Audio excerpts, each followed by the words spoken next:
Graça e paz, uma ótima noite para você que acompanha a nossa programação. Seja muito bem-vindo a mais uma edição do programa Vejam Só. Que privilégio poder dividir esse momento com você, que não é apenas telespectador, mas é participante do Vejam Só. Nos ajuda aqui na construção, fica ligadinho que hoje é mais um daqueles assuntos polêmicos, um debate clássico aqui do programa e eu conto e espero muito com a sua participação também, tá bom? Deixa eu já apresentar aqui os meus convidados para a gente, além de conhecê-los, ganhar tempo na nossa conversa de hoje. Com muita alegria que nós recebemos novamente aqui nos nossos estúdios o professor Matheus Rangel, ele que é teólogo. Graça e paz, meu irmão, obrigado pelo carinho, é sempre um privilégio recebê-lo, aprender contigo. Uma ótima noite, meu irmão. Muito obrigado, pastor Zeca, toda a equipe do Vejam Só, o Rian também. Estamos aqui para fazer esse debate. E é isso, gente. Eu sou professor de língua hebraica, língua grega, português, teologia. Estou à frente de uma escola teológica, um Instituto Teológico Koinonia. Mais para frente vocês vão saber mais informações aí. Estamos aqui hoje para poder defender a ideia arminiana de que Cristo morreu por todos. Boa. Bom, você já deu aí uma pincelada rápida. Como é que o pessoal te encontra? Redes sociais para conhecer o seu trabalho, o Instituto também, por favor, Matheus. Perfeito. Vocês podem me encontrar no Instagram, professor.mateusrangel, e também através do site, que é koinoniaitk.com. Lá vocês vão encontrar o nosso trabalho. Tem um trabalho no YouTube, a gente está meio parado por lá, mas também iremos voltar a movimentar, que é professor Matheus Rangel. E é isso, deixar um beijão aí para minha esposa e minha filha, que eu sempre deixo, né? Estão lá esperando lá em casa. Boa. Os contatos já apareceram aí para você, nós vamos deixar tudo salvo lá no nosso perfil oficial do Instagram também, para você poder acessar, conhecer o trabalho, o ministério do nosso irmão e, obviamente, se tiver interesse e quiser informações, é por lá que você acessa, tá bom? E nós temos também o privilégio de receber nessa noite o presbítero Rian Ferreira Custódio, ele que é da Igreja Presbiteriana do Brasil. Graça e paz, meu irmão, seja muito bem-vindo. Uma alegria recebê-lo novamente aqui nos nossos estúdios, presbítero. Amém, Zeca, a paz do Senhor Matheus. É um grande prazer estar novamente aqui. Que Deus abençoe, que seja um debate para a glória de Deus. Eu vou defender o posicionamento calvinista da eficácia realmente da expiação de Cristo. Boa. E para me encontrar, Rian F. Custódio nas redes sociais e no Instagram e no YouTube, Rian Custódio. Boa. E, bom, já passou as informações dos contatos. E o pessoal que quiser te encontrar lá na Igreja Presbiteriana de Caieiras, como é que faz, por favor? Igreja Presbiteriana de Caieiras, IPC Caieiras no Instagram, ou então na rua São João, número 37, no centro de Caieiras. É fácil acesso para quem vem de São Paulo, para quem vem do interior também. Boa, ficam aí então as informações, os contatos disponibilizados também pelo presbítero Rian. Nós vamos deixar salvo lá no nosso perfil oficial do Instagram, do @programa Vejam Só. Como os nossos convidados aqui rapidamente adiantaram, hoje nós vamos falar sobre o sacrifício de Cristo, a entender, né, se essa é uma expiação ilimitada ou limitada, se Cristo morreu por toda a humanidade ou apenas pelos eleitos. Mas, antes de ouvi-los, nós vamos acompanhar aí uma rápida matéria, uma introdução sobre o tema que nós vamos abordar nessa noite. Vejam só. E se eu dissesse que Jesus pode não ter morrido por todas as pessoas? Para muitos, isso soa impossível, mas essa é uma das discussões mais antigas e mais intensas da teologia cristã.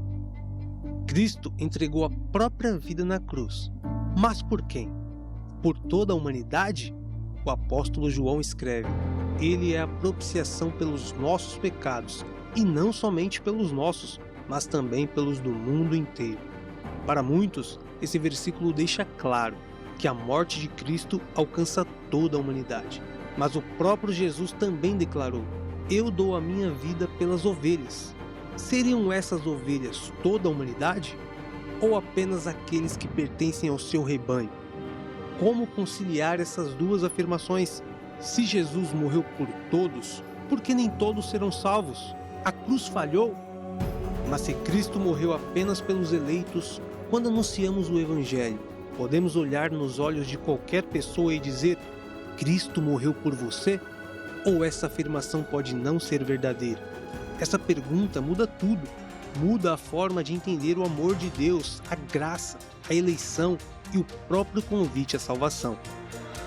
Há séculos, esse tema divide grandes nomes da teologia e continua despertando debates até hoje. Afinal, Jesus morreu por toda a humanidade ou apenas pelos eleitos? Está começando mais um Vejam Só. Rapaz, nossa produção, cada dia que passa, caprichando mais nos nossos materiais. Obrigado a todos os envolvidos aí por nos ajudar, né, a introduzir o assunto. E agora nós vamos ouvir a resposta dos nossos convidados. O professor Matheus vai iniciar, na sequência o presbítero Rian vai fazê-lo também, respondendo a nossa pergunta, dando ali já, obviamente, o caminho que eles vão seguir, ainda que de forma introdutória. Na sequência, você vai participar. Matheus, como é que o irmão responde a nossa pergunta de hoje? Por favor. Então, antes de responder diretamente, só para poder falar que a maioria tem gente pensando que eu sou de São Paulo. Tem gente na minha cidade que me veio e ficou... Eu pensei que você era de São Paulo, eu não sabia que você era daqui. E aí aconteceu isso algumas vezes essa semana. Então, eu sou de Campos, Goytacazes, sou da igreja Face a Face, lá do pastor Joanelis, pastora Thaís, meu abraço sincero para vocês.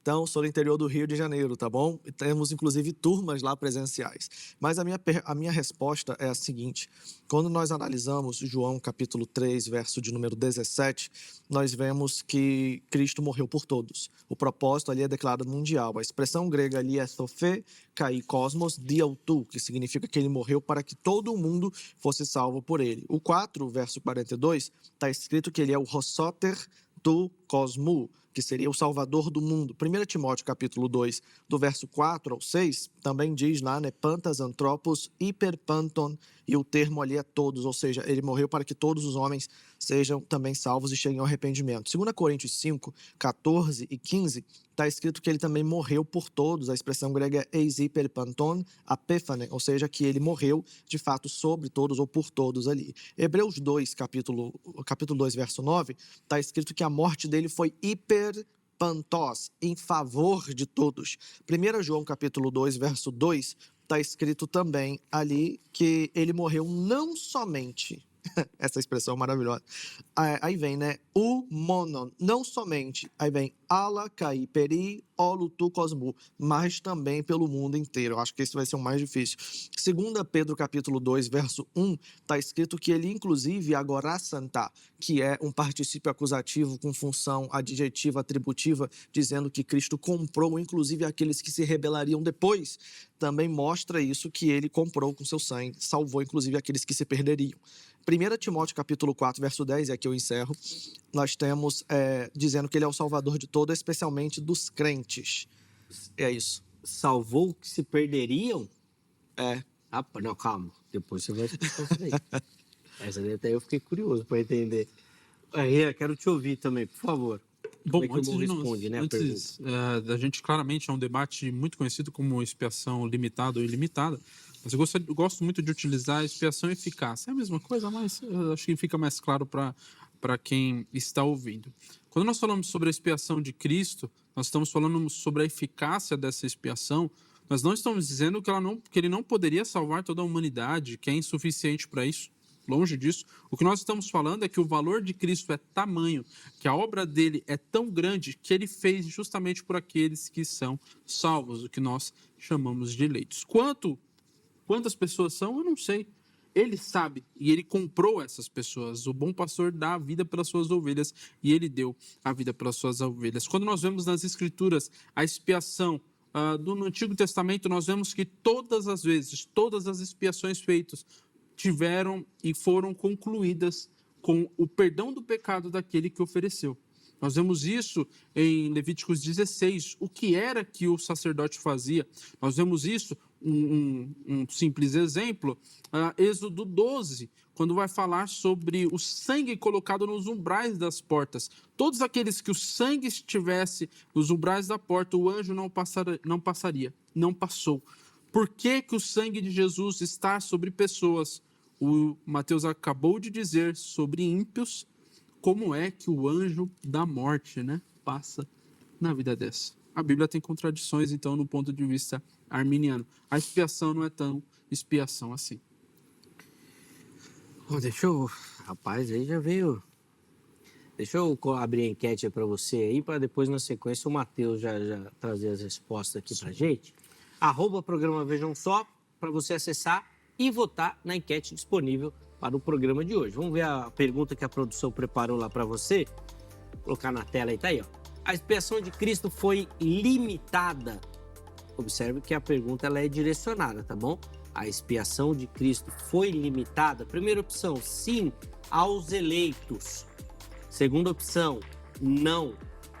Rapaz, foi universal, né? Foi para todos, que foi universal. Pode induzir a um erro aí, mas vamos dizer assim, né? Foi para universalismo, né? Então. Foi para todos. E a terceira opção é tenho dúvidas, né? O famoso não sei. Hoje é difícil, né? Às vezes na aula de teologia a gente usa, principalmente eclesiologia, né? Vai falar da Igreja Universal, né? Verdade. Aí você tem que contextualizar, né? Senão o pessoal pode achar que você está falando direcionado a algum, mas não é nada disso.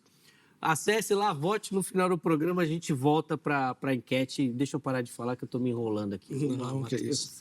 Eu não vejo nenhum problema na resposta do Rian. Eu só queria que ele... Não vê nenhum problema? Não, na pergunta dele. Na pergunta. Não, você falou na resposta, você vai concordar com ele aqui. Não, que susto! Não dá para concordar, não. Na verdade, o texto de 2 Pedro, capítulo 2, verso 1, está dizendo exatamente isso, que o Senhor comprou eles enquanto eles ainda eram ímpios, entendeu? Então, se a gente for pro texto, né, dá para a gente poder trabalhar um pouquinho melhor. Opa, calma aí, vamos lá. 2 Pedro, capítulo 2, verso de número 1. Deixa eu ver aqui, 2 Pedro 2, 1. Assim como no meio do povo... Assim como no meio do povo surgiram falsos profetas, assim também haverá entre vós falsos mestres, os quais introduzirão dissimuladamente heresias destruidoras, ao ponto de renegarem o Senhor soberano, que os resgatou, trazendo sobre si repentina destruição. Então, olha só, o Senhor soberano resgatou os falsos profetas. Aqui dá muito ruim, né? E agora virá sobre eles repentina destruição. Então, Deus resgatou os soberanos. Se você ver o próprio Judas também, dá para colocar aqui como exemplo, Cristo viu Judas na regeneração, como salvo, assentado no trono. Mas ele disse que isso estava submetido à condição, entra na eleição condicional aqui, de aqueles que seguiam ele. Então, Jesus viu Judas salvo, mas por Judas mudar sua condição de deixar de seguir a Cristo, ele se tornou condenado. Então, não tem essa questão de eleito, né? Na verdade, ele comprou aqui, inclusive, os falsos profetas. E aí, Rian? Não foi você, né? Acho que foi o Marcelo Ebraís que estava num debate que ficou muito famoso. Foi. Era o Marcelo, né? Era o Marcelo, eu acho que o Walter, né? Desse texto aqui. Acho que depois nós fizemos até aqui também alguma coisa, não lembro. Bom, vamos lá, Rian, quero te ouvir, por favor. Perfeito. Quando Pedro está escrevendo, ele está fazendo a ligação a alguma coisa. Assim como no meio do povo. Que povo que ele está dizendo aqui? Em que momento, no que ele está citando aqui? Isso é muito bom a gente responder. Ele está falando no povo enquanto estava no deserto, por exemplo, que ali surgiram falsos profetas, e sempre surgiram falsos profetas. E assim também haverá entre vós falsos mestres, os quais introduzirão dissimuladamente heresias destruidoras, ao ponto de renegarem o soberano Senhor que os resgatou, trazendo sobre si mesmo a destruição. Como é que o Senhor resgatou e eles serão destruídos? A minha pergunta ao texto é essa. Se ele resgatou, como ele será destruído? Então ele não resgatou exatamente, ele fez apenas uma brincadeira. Eu fingi que te resgatei e aí você foi e então renegou, né, o que eu fiz. A pergunta exata deveria ser a quem ele está falando. Os falsos mestres, aqueles que aparentemente parecem ser resgatados pelo Senhor. Eles negam isso e sobre si trazem a destruição. Porque se realmente eles foram resgatados, nós não estamos falando de uma expiação, nós estamos falando de um teatro. Não, na verdade, o verso 3, ele vai dizer, também, agora está falando de dois grupos, dos falsos profetas e daqueles que ouvem eles. Então, os dois, ou seja, eles são igualmente movidos por avareza, farão comércio de vós com palavras fictícias para que eles, o juízo lavrado a longo tempo não tarda e a sua destruição não dorme. Então, o que o texto está dizendo... Eles estão falando de quem? Esse também é de dos quem? dois. Dos falsos profetas e dos que ouvem os falsos profetas. Beleza, entendeu? Desculpa. E aí, nessa situação, nós temos o seguinte... Por que eles acabaram renegando ao Senhor? Porque foram movidos por avareza. E como eles foram movidos por avareza, clareza, justamente porque o Senhor dá essa possibilidade de mudar de condição. Nós temos a eleição aqui como uma coisa condicional. Tá bom? Então, Cristo morre por eles, morre por todos, os que serão salvos e os que não serão salvos. Agora, a eficácia, você quer entrar nesse ponto que eu sei, da salvação, ela dar-se-á através da recepção da graça preveniente por parte daqueles que vão recebê-la. E todos vão receber. Ah, mas todos vão receber a graça e podem rejeitar? Sim, João capítulo 12, verso 32 está escrito, porque quando eu for levantado, é responsabilidade de Cristo. Ele joga para si, atrairei todos para mim. Ele não diz, eu atrairei os eleitos e manterei distante. Não. E aí a pergunta que ele colocou, que já é o terceiro ponto aqui, é bem complicado, porque ele falou assim, não, então ele fingiu que salvou porque depois o cara se perdeu. Aí eu pergunto a você, uma pessoa pode passar a vida inteira na igreja e ela não ser uma eleita para salvação e no final ela morrer condenada? Pode. Então ele também fingiu que salvou. Não. A pessoa se iludiu porque a pessoa nunca foi salva. Eu não entendi. Ela não era salva e deixou de ser salva. Ela nunca foi salva. Não, Ela mas se com base em que enganou, você diz isso? Aparentemente, para nós, ela era salva. Para a nós. pessoa, não. E a Bíblia diz alguma coisa sobre isso? Judas, um exemplo disso, ele parecia ser dos apóstolos. Não, calma aí. O Jesus então teve uma visão errada em Mateus 19, 28. Olha só, ou Jesus errou ou novamente o Rian errou. Nós temos aqui, ó, Jesus respondeu... Para os tronos, né? Isso, exatamente. Ali, ó, a palavra palingenesia, ela mostra que na regeneração, os 12 que estavam com ele ali iriam se assentar.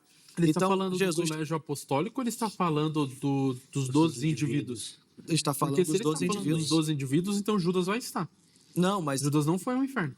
Então, É não, a sua afirmação. Não, vem comigo, calma. Ó, vós que me seguistes. Então havia uma condição de estar seguindo. Então o que ele viu, o Judas estava no que ele viu? Judas estava seguindo naquele momento. Então ele não viu o futuro, ele não é uma revelação dele. Ele está dizendo uma coisa que está acontecendo na época. Não, ele está dizendo, vós que me seguistes, eu tenho preparado isso para você. Por que Judas não estava no plano dele? Porque Judas deixou de seguir. Então, a visão que ele fala ali, ele está dizendo que Judas está ou não está? Não entendi isso. O plano dele é para salvar todos. Não, Só você não que respondeu Judas uma pergunta. não Judas se está ou salvou. não está naquilo que ele está dizendo? Está. Está. Então, Jesus não viu. Jesus não está dizendo, olha, o que eu estou fazendo vai ter 12 tronos. Ele está dizendo, talvez tenha 12, talvez tenha 11, talvez tenha 5, talvez não tenha nenhuma. Não tem talvez no texto. Olha o que o texto Não, diz. eu estou levantando essa questão. A gente tem que perguntar para o texto, os textos Rian, nos com respondem. todo respeito a você, eu não estou nem aí porque você diz, eu quero saber do texto. Olha o verso 28. Respondeu Jesus, em verdade vos digo que vós que me seguistes, essa é a condição. Né? Quando na regeneração o Filho do Homem se assentar no trono da sua glória, também vos assentareis em 12 tronos para julgar as 12 tribos de Israel. Aí olha só o que ele diz, verso 29, aquele que tiver deixado, casa, irmão, ou seja, o que os discípulos fizeram. Eles estavam dentro de uma promessa, Cristo os viu salvo, mas essa salvação, ela era condicionada a estar seguindo ou não. Caramba, cara, Cristo viu Judas salvo. Cristo errou. A sua afirmação é que Cristo... Desculpa, Não, com todo Cristo não respeito, errou. você está fazendo uma grande heresia que nem os arminianos estão concordando com olha você. só. Você está dizendo que Cristo errou. Cristo viu Judas salvo. Mas, na verdade, Judas não era salvo, porque ele tinha que crer. Então, por que ele viu? Ele viu antes de falar que tem que crer. É condição, Rian. Isso aqui não é profecia, é promessa. Ele falou que ele viu. Vamos lá, deixa eu Ele ensinar, viu 12. deixa eu ensinar Ele o viu Rian 12 ou que viu 11? Rian dormiu essa aula. Rian, qual a diferença de profecia para promessa?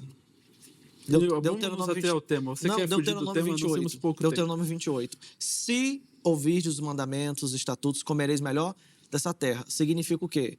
Deus está vendo que se eles vão comer ou não, ele está dando uma condição. Se comer, se obedecer, come. Se não obedecer, não come. Certo? Tudo bem até aqui? Ok, a pessoa tem que... ok. Beleza. Pessoa. É o que acontece aqui. Não. Se não é. seguir, vai ter isso. Desculpa. Se não seguir, não vai ter aquilo. Desculpa, eu acho que a gente até acabou fugindo um pouco realmente do tema, mas você está afirmando que Jesus viu 12 tronos. Sim. Você está afirmando. Porque o texto está dizendo que ele viu 12 tronos. E quem vai ocupar? Ele está falando do colégio apostólico dos indivíduos. Você disse dos indivíduos. Então ele viu Pedro, ele viu João, ele viu esses. E viu Judas lá. Sim. Como é que ele viu? Cara, Mas Judas, desculpa, exatamente, Judas eu seguia. não, a gente estuda para um debate, se prepara, conhece os argumentos do seu oponente ali, mas esse argumento eu esperaria de um ateu. Dizendo, olha, como é que Jesus vê Judas? Então ele erra. Mas agora, de um professor que faz a exegese do texto, está dizendo que Jesus viu Judas salvo. mas dizendo, olha, eu tô vendo Judas salvo, mas Judas não vai ser salvo. Não, olha só, o que você está confundindo é o seguinte, qual é o método que você, como reformado, usa? Não é o histórico gramatical, Sim, certo? Então a gente deve considerar a gramática do texto, não é? sim, também. Então, ok. Não só apenas isso, mas Concordo. É histórico gramatical. Olha só o seguinte, o texto aqui, ele está no particípio, o verbo seguir. Acolútheo, ou seja, que seria seguir a Deus. Inclusive, é uma palavra bem específica que é seguir a Deus, não é seguir de forma aleatória. Dá um endereço para mim, por favor. Mateus 18, 19 e 28. Beleza. Agora, o que o texto diz? Né? Vós que me seguistes. A expressão aqui deveria ser traduzida, assim, melhor dizendo, como vocês que estão me seguindo. Ou seja, é um processo aqui. Aqui é um aoristo apresentativo. Está mostrando que enquanto as pessoas estão seguindo, eles estão dentro de uma promessa. Mas se elas deixarem de seguir, elas estarão fora da promessa. Então a eleição aqui, nesse caso, é condicional. Jesus morreu por Judas. Se ele não morresse por Judas, ele diria, ó, dos 12, 11 que estão me seguindo são eleitos, tá? Vão sentar lá. Agora, Judas, sinto muito você estar aqui, mas é só para me trair mesmo. Era isso que ele iria dizer. João não escreve, se não me engano, João escreve dizendo que ele é o filho da perdição? Depois do efeito do negócio ter acontecido, né? Tá, então Aí ele coloca uma nota eurírico. O que é o eurírico no texto? O João ele fala assim, eurírico? agora Espírito Santo, calma, que agora sou eu sei o que aconteceu. Judas, na verdade, então a palavra não é ele tá dando a inspirada conclusão realmente por Cristo, porque o que aqui ele está pelo Espírito, Ele tá colocando porque ele a está falando conclusão. assim, ó, Espírito, agora você espera, que agora eu já sei o que aconteceu.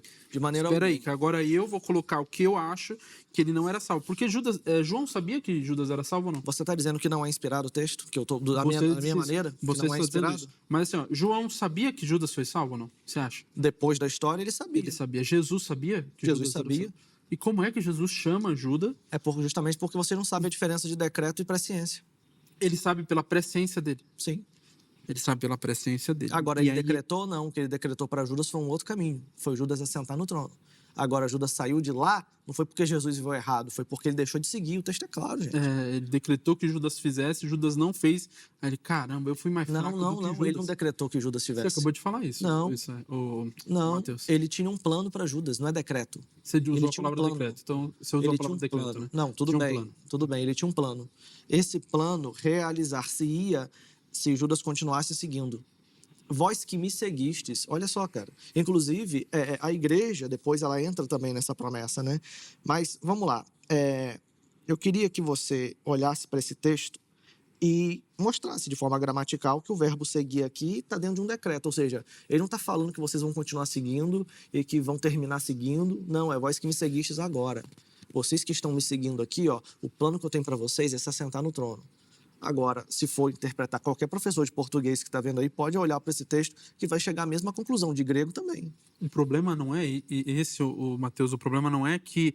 E ele diz, sim, que tem que seguir, e temos que seguir. Ok. Nenhum calvinista nega isso, que nós temos que seguir. O problema tá você dizer que o trono tem 12 tronos preparados. Sim. E ali está falando dos indivíduos. No total, foi quantos apóstolos que tiveram? Então, esse é o detalhe. Pode ser que Judas saindo, alguma outra pessoa iria preencher o trono. Então só o colégio apostólico, não o indivíduo. Você Não, acabou de falar na contradição. ocasião do texto são os indivíduos. Quem está seguindo é Judas. Quem ouve essa palavra é Judas também. Agora, o plano estava submetido a seguir. Então, o desenrolar da história mostra que Judas deixou de seguir e foi substituído por Matias. Quando nós vemos, e aí é um problema dos arminianos, é que acham assim, ó, quando há uma palavra de bênção do Senhor, e aí eu vou dar um exemplo do Evangelho. O Evangelho é uma palavra de bênção para todos.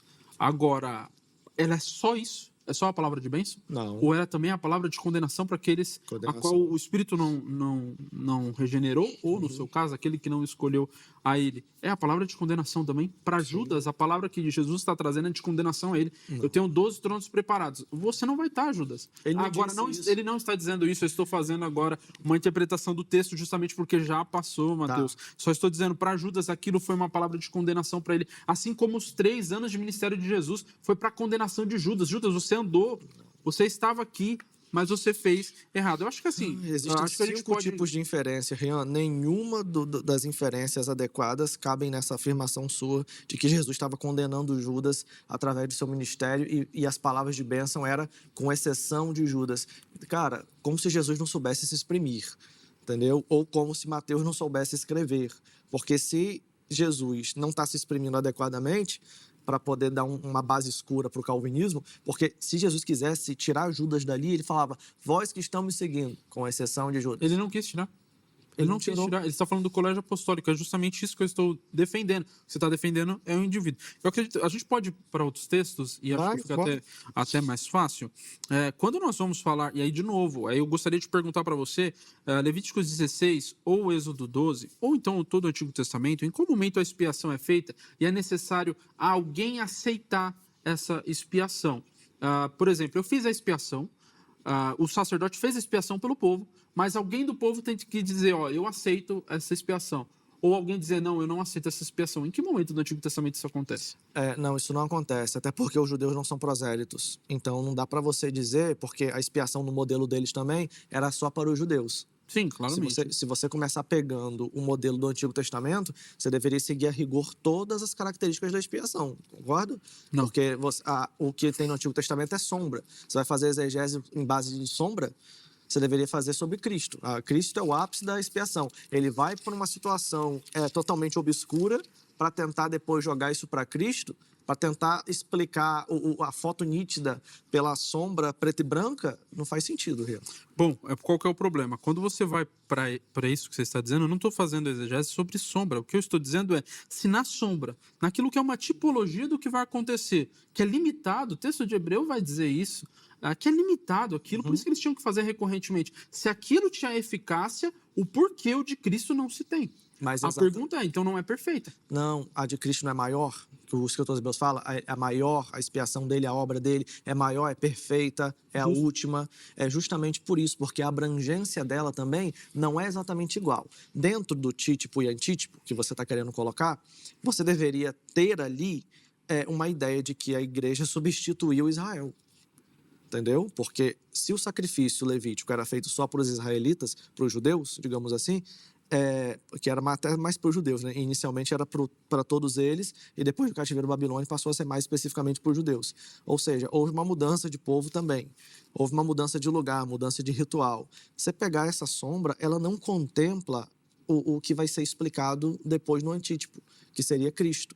Então, você está pegando os elementos da expiação do Antigo Testamento e está querendo que ela contenha um elemento da abrangência da expiação. Aí você está falando, não, essa daqui abrange só os judeus. Essa daqui, você quer colocar, Mateus, que abrange todos. Mas é óbvio, os textos que eu li na introdução mostram que a expiação dele foi por todos. Se você quiser, eu leio aqui de novo, são mais de 10 textos colocando essa situação. Né? João 3:17, 4:42, 1 Timóteo 2:4-6, 2 Coríntios 5:14-15, Hebreus 2:9, 1 João 2:2, 2 Pedro 2:1, 1 Timóteo 4:10. Todos eles mostram que, diferente do sacrifício levítico, a expiação de Jesus foi feita por todos.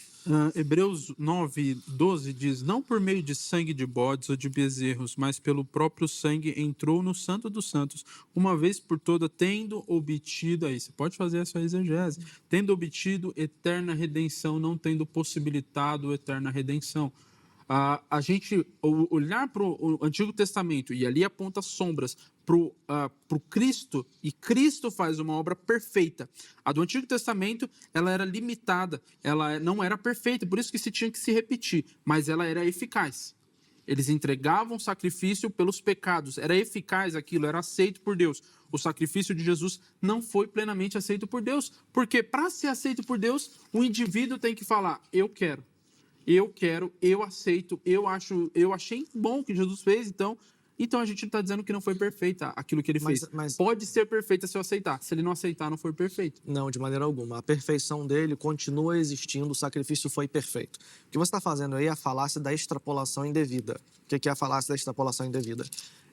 Ele está querendo dizer que o sacrifício só é perfeito se for aceito pelas pessoas. E, na verdade, o sacrifício é perfeito em si mesmo. O sacrifício não é perfeito contando com a aceitação ou a não aceitação do outro. Ele é perfeito em si. Quando a pessoa aceita, essa perfeição transborda sobre a vida daquele que recepcionou a graça. Paulo fala que a graça de Cristo não foi vã para com ele. Antes, ele trabalhou mais do que todos. Então, tem quem recebe a graça e a recepciona, e tem o jovem rico que recebe a graça e não recepciona. Um outro exemplo que a gente pode dar da recepção da graça né, que a gente vê ela sendo colocada assim, é, por exemplo, o texto de Hebreus, capítulo 9, verso 28, que diz que ele levou os pecados de muitos ali. Então, você vê que essa expressão está falando de Isaías 53, o que mostra que quem creu na nossa pregação, quem ouviu a nossa palavra. Então, porque todo mundo ouve, mas ele não faz, senão o que Jesus vai fazer? Ele abre uma maçonaria, chamar só um grupo específico e formar a religião dele. Mas não, pregou o evangelho para o mundo inteiro, abriu, a oferta é universal. E aí você dizer que a oferta é universal, mas a eficácia dela é só para os eleitos, é complicado. Mateus, você está dizendo que ela é perfeita pelo ato em si. Ela é perfeita pelo ato, mas porque Deus Pai aceita o ato. Nós vemos isso em Isaías 53, você bem citou, versículo 11. Ele verá o fruto penoso do trabalho de sua alma. Perfeito. E ficará satisfeito. Sim. Ou seja, só é porque Deus Pai aceita. Ele aceita o pagamento de quem? De quem ele sabe quem vai ser aqueles que serão salvos. Ele dá a vida pelas suas ovelhas. As suas ovelhas escutam a sua voz. Ele não dá a vida para que possam aceitar. Ele dá a vida para aqueles que já são a sua ovelha. E o texto deixa muito claro, você citou, de muitos. Ele justificará muitos, porque as iniquidades dele levará sobre si. Ele levou a iniquidade de muitos, mas não de todos. Vamos para o texto? Você está com a Bíblia aberta aí? Você pode abrir em João 10, 11, que fala justamente o texto que você quer, que ele morreu pelas suas ovelhas, né? João 10, Na ocasião, o contexto ali, as ovelhas são os judeus. A porta da graça, ela estava para ser aberta, então ele morreu só pelos judeus, Ian? Vamos no texto, então? Bora. Acho que fica bom. Jesus, o bom pastor, diz isso, né? É o 10 que você... Qual é? O 10, 11 que você disse? Primeiro, né? Vou ler do 9 para a gente conseguir contextualizar. Vai. Eu sou a porta, se alguém entrar sobre mim, será salvo. Entrará e sairá e achará pastagem. 10. Se alguém, né? Se alguém entrar por mim. Alguém é eleito? O ladrão vem somente para roubar, matar e destruir. Eu vim para que tenham vida e tenham a vida em abundância. Eu sou o bom pastor dá a sua vida pelas suas ovelhas. Em que momento aqui ele está dizendo que é só pelos Ele estava falando judeus? só para os discípulos e no contexto aí Jesus ainda não tinha saído do território judaico, nem falado nada do tipo, a parábola do semeador. Ele fala que o terreno é um mundo. Então não tinha nenhum elemento aí que mostre os gentios sendo inclusos nisso. Ele está falando para os judeus e falando do povo perdido de Israel. Afinal de contas, em João capítulo 1, você vê justamente isso, né? Que ele veio para os que eram seus e os seus o rejeitaram. E aí, posteriormente, essa porta vai se abrir. Toda a teologia joanina é Jesus para os judeus. E aí, depois que a porta da graça é aberta, tem a mulher sirofenícia, tem outras pessoas que vão entrando, participando, meio que batendo nessa porta, e aí Cristo vai as recepcionando, até que no final, depois de ressurreto, ele diz que o evangelho teria que ser pregado por todo o mundo e fazer discípulos de todas as nações. Mas tem uma sucessão, um nível de camadas aí, tanto na teologia mateusiana quanto na joanina. A gente percebe um particularismo que depois vai para um universalismo da aplicação da mensagem. Então, a gente está falando de abrangência. A morte de Cristo abrange os eleitos ou ela abrange a todo mundo? Ela, nesse ponto aí que você está falando das minhas ovelhas, querendo dizer que ele morreu estritamente pelos eleitos, os eleitos no contexto são os discípulos que são judeus e não tinham o plano ainda de sair daquele território. Então, dentro do contexto imediato, acabou sua tese. Você está fazendo uma inferência. Pera. Segura aí e volta daí, que eu preciso chamar um intervalo, que esse bloco já finalizou. Daí a gente já volta e inicia o segundo bloco com a sua pergunta. Intervalo rápido na nossa conversa, desculpa atrapalhar, eu sei que você está curtindo demais o nosso bate-papo, mas é rapidinho, tá bom? Telefone da grade na tela, quer estudar teologia, quer se preparar para responder esse chamado ministerial, quer crescer teologicamente, vem para a grade, que é a nossa indicação para você. Código 11 3115-0819, 3115-0819. Além disso, redes sociais da HIT, para conhecer a emissora, os programas, tudo que a gente prepara aqui, pensando em levar o melhor para você e para toda a sua família. Intervalo rápido, Vejam Só vai. Na sequência, nós já estaremos de volta.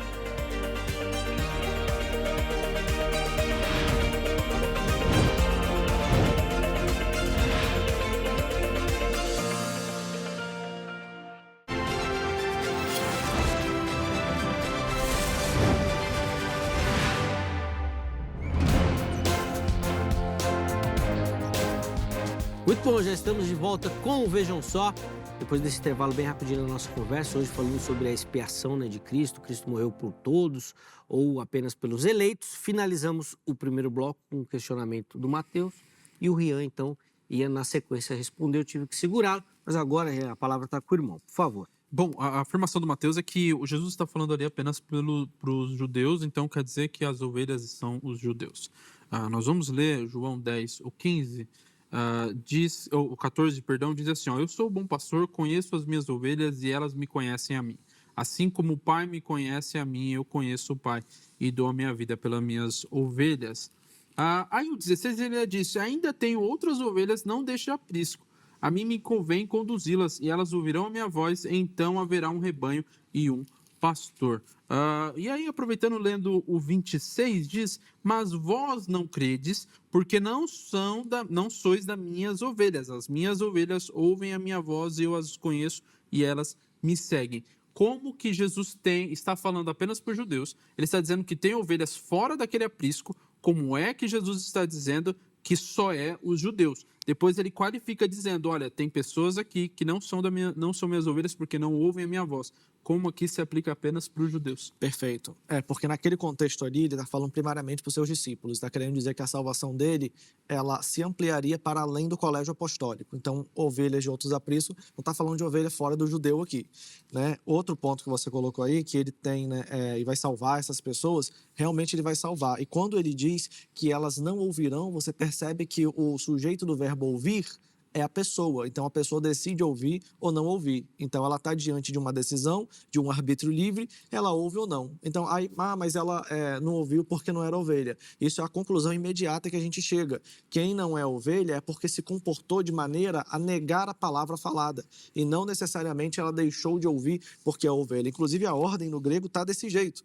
Mas, né, eu não sei como é que está o seu grego, aqui diz exatamente desse jeito aí. Tá bom? Cadê? Eu acho que é o verso 15, né? Que você leu? Sim. Eu dou vida pelas minhas ovelhas. Não, é o 26. Então, o 26, a ordem está exatamente desse jeito. Cadê o 26? Isso.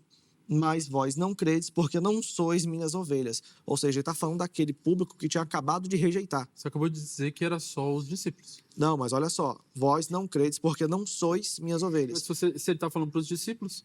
Você afirmou que ele estava falando só para os discípulos. Eu estava no verso 11, no verso 9. Aqui ele já falou de outro aprisco, de outras pessoas e de outros lugares que ele iria pregar. Como ele ampliou a geografia, agora ele está falando nessa geografia aqui que as pessoas não estavam mais ouvindo. Ou seja, a pessoa que rejeitou ele, imediatamente ela está condenada. Ela não é ovelha. Inclusive, a ideia aqui do verbo sois, né, se você olhar, ela está no presente. Vocês não estão ouvindo agora. Por isso não são minhas ovelhas. Não é você não ouviu porque não é ovelha. É você não é ovelha porque não ouviu. Inclusive, aí eu queria devolver para você aqui uma pergunta do verso 9. O verso 9 tem uma construção muito boa aqui. Diz assim, ó, eu sou a porta. Se alguém entrar por mim. Essa expressão aqui em grego seria antes eselfe.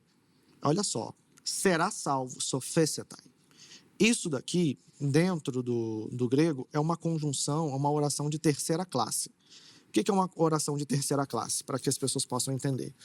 Quando você tem a conjunção ean, mais um verbo no subjuntivo, ele geralmente trata de que é possível que no futuro aquela pessoa receba o que foi dito anteriormente. Então, se a pessoa ouvir a voz, ela pode ser salva. Se ela não ouvir a voz, ela não pode ser salva. Isso é uma condição provável e isso daqui é gramática, não tem nem conversa. Agora, diante dessa situação, se ela não é uma conjunção de terceira classe, Rian, de qual classe ela é? Bom, primeiro, eu acredito que aqui não é um tema gramatical, né? Acho que o tema é sobre a eficácia do sacrifício de Cristo. Tá no texto. Você disse, né? que aqueles que apenas creram, que aqueles que ouviram eram só os discípulos, o que está totalmente errado, porque no versículo 19, por causa dessas palavras, rompeu novas dissensões entre os judeus. Ou seja, não era só os discípulos. O texto está dizendo que não era só os discípulos. Talvez no grego do Mateus está dizendo ali que era só os discípulos, eu não sei. Ele disse que há possibilidade daqueles que não entrarem uma hora entrar. No entanto, Jesus diz, e aí, estou continuando o texto para te responder, tá, Mateus? Eu lhes dou a vida eterna, jamais perecerão e ninguém arrebatará da minha mão. Em que momento aqui Jesus está falando para as ovelhas dele, em que o momento aqui, as ovelhas que receberam a vida eterna sairão disso ou entrarão novas pessoas. Eu não consigo enxergar. Ok, então, sobre a parte da pergunta gramatical, você não sabe. A pergunta inicial é sobre a eficácia, né? A gente está falando da eficácia. Você não sabe de qual classe ela é. Estou respondendo exatamente Não sabe. no texto. Já que você não sabe, Rian, fica fácil dizer, porque isso aqui no português é a mesma coisa. Ela está tratando de uma possibilidade. Quando diz se alguém entrar, não está dizendo os eleitos entrar. Esse se alguém, você concorda comigo que é uma expressão aberta? Sim? Ok. Sim, está aberto. Ok. Se alguém. Então a oferta é universal. Não. Eu acabei de qualificar. Ela é qualificada no decorrer do discurso de Jesus. Se Não. alguém entrar, quem entrará? As ovelhas. Beleza. É E as ovelhas vão entrar por quê? Porque elas Ouviram Ótimo. Se elas ouviram, quem que decidiu ouvir? o Espírito Santo, porque a fé ela vem como? Ela é produzida por quem? Ah, pronto. Então, calma aí. Ou não, Ó, eu não como posso fazer essa ouvirão, construção, né? Romanos 10, 17. Como ouvirão, se não há quem pregue? Tem um pregador. Né? Todos ouvirão? Pode continuar. Como receberão a mensagem? Então, tem um pregador que está trazendo a mensagem lá. A pessoa decide ouvir. E a Bíblia diz depois, na continuação, no capítulo 10 de Romanos, que todo aquele que clamar será salvo. Então, você vê, é a pessoa que tem que clamar. Mateus 7,13, está escrito que é a pessoa que tem que entrar pela porta estreita ou porta larga. Todos esses verbos que tratam da pessoa buscando a Deus, elas têm como sujeito um ser humano e não o Espírito Santo. O papel do Espírito Santo é convencer e dar condição cognitiva, saúde, de absorver a mensagem.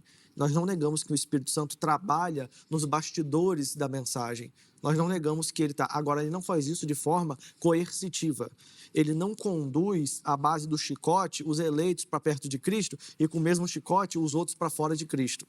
Ele não está fazendo isso. Essa condução coercitiva é coisa de Calvino, não é coisa de Bíblia. Na verdade, nem de Calvino, tá? Porque tem calvinistas que discordam de vocês e vocês sabem disso.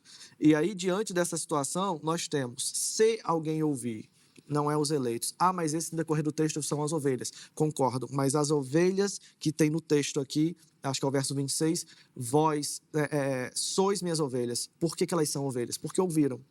Então, elas não nascem ovelhas. Na verdade, todo mundo nasce uma potencial ovelha. E na proporção que recebe a palavra, aí se torna ovelha ou não se torna ovelha.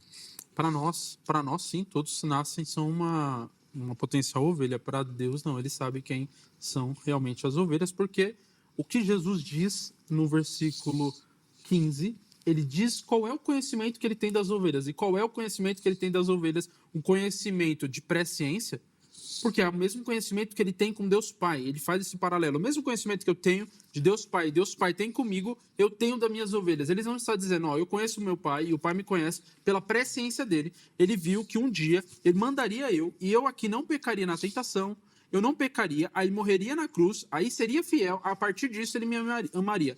Não, o que ele diz é, o Pai me conhece, eu conheço as minhas ovelhas. Perfeito. Ele está usando o mesmo grau de conhecimento. Mas não tem problema, ele conhece a ovelha porque ele já sabe quem vai ouvir e quem não vai ouvir. O Pai conhece Jesus porque sabia que Jesus seria fiel? Mas ele não decretou isso, Rio. O Pai conhece Jesus porque sabia que Jesus ia ser fiel ou porque Jesus é o próprio Deus e ele conhece a fundo? Ou como o concílio diz, consubstancial, a mesma substância dos dois. Perfeito. É isso? Então não existe presciência. Existe presciência. No Só amor que de você Deus Pai com Deus Filho tem presciência? Não, no amor de E Deus no Pai com amor Deus de Filho, Deus, de Deus Filho para conosco tem presciência? Tem. Em que momento o texto fala isso, Matheus? Não, em que momento ele divide isso? Em que momento a gente é tratado igual ele tratou Jesus? Não, ele está falando do mesmo conhecimento. Assim como o Pai me conhece, a mim, eu conheço o Pai e dou a minha vida pelas ovelhas. Do mesmo jeito que o Pai me conhece, eu dou a vida pelas minhas ovelhas, porque eu sei quem são as minhas ovelhas. Não, e onde está a expiação limitada aí? Porque ele conhece as ovelhas ele sabe porque ele sabe da presciência. Ele não está dizendo que a mesma medida que o Pai conhece ele conhece as ovelhas, não. Ele está dizendo que o Pai conhece ele e ele conhece as ovelhas. Simples. Usando a presciência, tá? Aí seu argumento anterior, até no bloco primeiro, era que quando Jesus está falando para o bloco apostólico, para o colégio apostólico, ele coloca Judas como um salvo. Mas Jesus não utilizou a presciência ali. Agora, quando ele está falando para as ovelhas, que aqui para você é só os discípulos, ele está dizendo que ele conhece de acordo com a presciência. Qual momento a presciência de Jesus falhou? Com Judas ou agora? Nenhum dos dois momentos. A presciência de Deus é infalível, de Jesus é infalível. A grande questão é que eu não coloquei a presciência no texto. Na verdade, o texto diz que ele conhece as ovelhas. O verbo conhecer me faz entender a ideia de presciência, porque presciência é um conceito de conhecimento antecipado. E eu não coloquei presciência em outro lugar. Na verdade, você que colocou, para poder tentar colocar um texto contra outro. Isso é a falácia do falso dilema, onde você quer que eu fique entre dois textos para poder ficar como errado. Mas eu não apliquei a mesma teologia.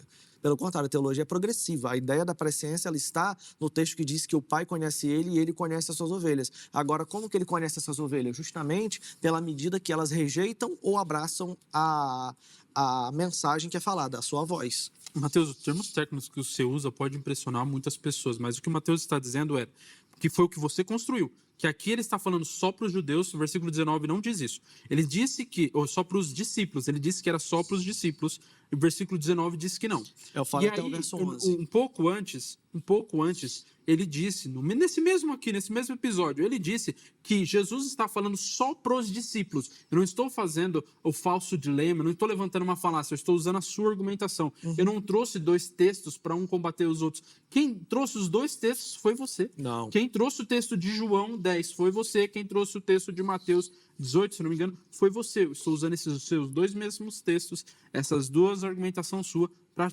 entender o que você está querendo dizer. Tá ficando cansativo se o que eu for falar não for ser considerado. E aí pula para a ideia, repete tudo o que foi dito. Por que as pessoas são ovelhas? Porque ouvem. Simples. Então, primeiro vem o ouvir e depois a condição de ovelha. Inclusive, Efésios capítulo 1, verso 13, fala sobre isso. Olha o que diz Efésios 1, 13. Cadê?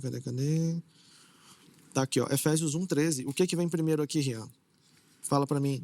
Em quem também vós que ouvistes a palavra da verdade, primeiro ouvi o evangelho da salvação, conteúdo na mensagem, e tendo nele crido, primeiro vem o ouvir, depois o crer, e depois foste selado com o Espírito Santo da promessa. É exatamente isso que Jesus está falando. Ele é o pastor, ele está falando. Recepcionou a palavra dele, virou ovelha para o lado direito. Não recepcionou, não é ovelha, é bode, vai para o lado esquerdo. Por quê? Efésios 1,13 diz isso. Primeiro vem o ouvir, depois vem o crer, e depois vem o selo. E aí vai dizer o porquê crer no capítulo 2.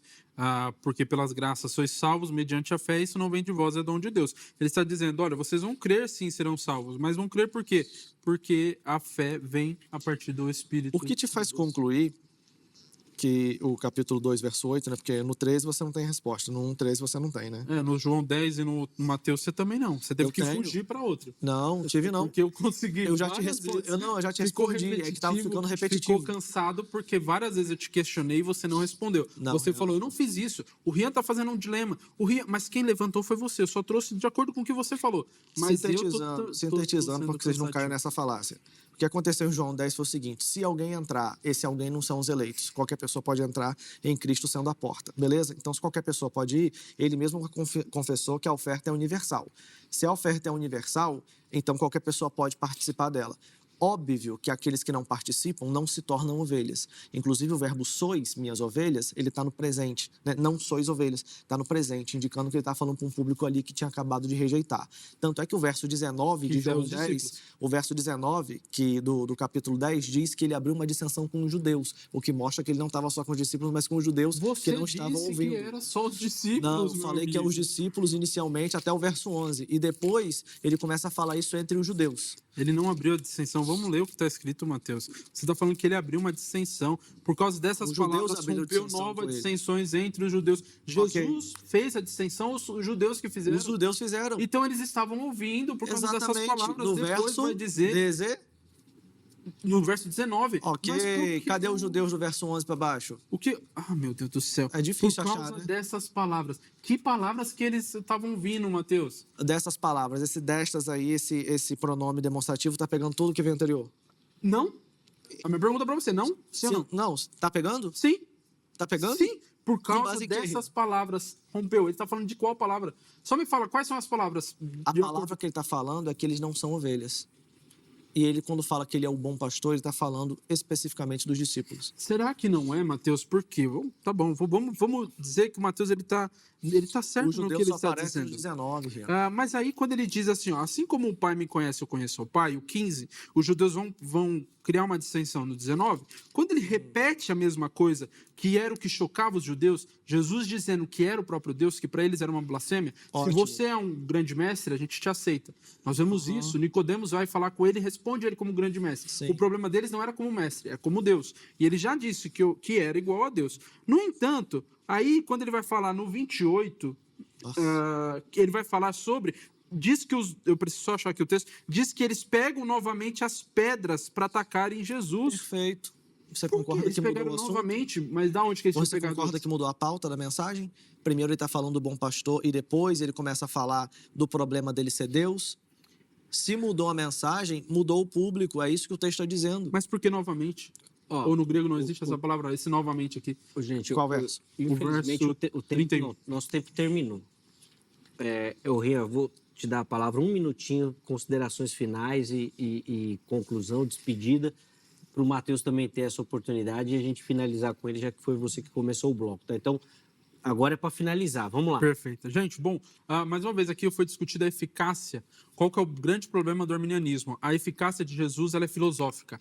Ela é eficaz de acordo com a aceitação de um indivíduo que Jesus veio através da presciência, o que o texto não deixa isso claro. Ele dá a vida pelas ovelhas dele. Ele sabe quem são as ovelhas dele, ele conhece as ovelhas dele. Por quê? E como crerão? Como crerão que se não há quem pregue? A fé ela é colocada no coração do homem através do Espírito Santo. Então aqui nós não estamos falando que é limitada porque é insuficiente. Nós estamos falando que ela é eficaz. Para quem ele fez, assim ele salvou.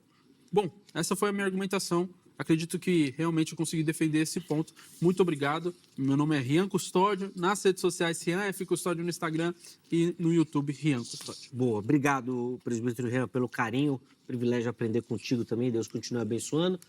Matheus, um minutinho. Tá bom. Bem, queria agradecer aí ao Zeca, toda a equipe do Vejam Só.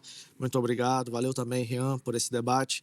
E eu acho que o problema maior aqui é que o Rian não consegue delimitar muito bem a perícope e quando há uma mudança de assunto, né? Então, ele fala do bom pastor ali, fala das ovelhas e com os discípulos, depois ele se dirige aos judeus, traz uma palavra mais dura, aí só os judeus aparecem para poder trabalhar esse ponto, né?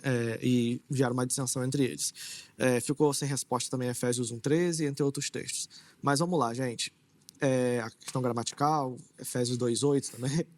Mas então, a gente não tem tempo para falar sobre tudo isso. Então, eu agradeço aqui e é isso. Sigam lá nas redes sociais, professor.Mateus Rangel e vamos ser arminianos. Vamos ser arminianos. Matheus, obrigado, irmão, pelo carinho. Sempre um privilégio estar contigo, aprender contigo. Deus continue abençoando sua vida, o ministério. Só para lembrar, o contato dos nossos convidados à sua disposição no nosso perfil oficial do Instagram, @programa Vejam Só. Vamos colocar na tela o resultado da enquete para a gente encerrar o programa de hoje. A expiação de Cristo foi limitada. Vamos ver como é que ficou a enquete. 26% afirmando que sim, ela é limitada aos eleitos. 74% afirmando que não, ela foi universal. E, ninguém tem dúvida. Boa! 0% de dúvidas. Obrigado a todo mundo que votou. Cara, o resultado da enquete reflete aquilo que o nosso pensamento do evangelicalismo brasileiro pensa, né? A maioria vai pelo lado arminiano mesmo e do lado que foi defendido e muito bem defendido pelo Matheus também.